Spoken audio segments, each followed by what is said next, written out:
അനുദിന വിശുദ്ധർ ഫെബ്രുവരി 4 വിശുദ്ധ ജോൺ ഡി ബ്രിട്ടോ. 1647 മാർച്ച് 1 പോർച്ചുഗലിലെ ലിസ്ബണിലുള്ള ഒരു കൊച്ചു ഗ്രാമത്തിലാണ് ജോൺ ഡി ബ്രിട്ടോ ജനിച്ചത്.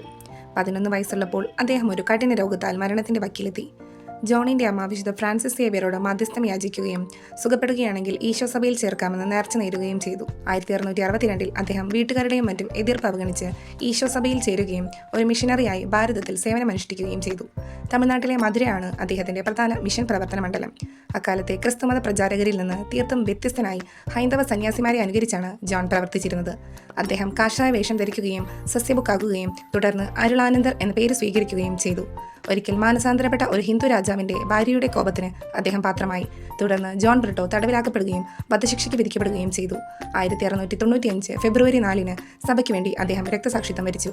1947 ജൂൺ 22 പിയൂസ് 12 മാർപ്പാപ്പ ജോൺ ബ്രിട്ടോയെ വിശുദ്ധ പദവിയിലേക്ക് ഉയർത്തി.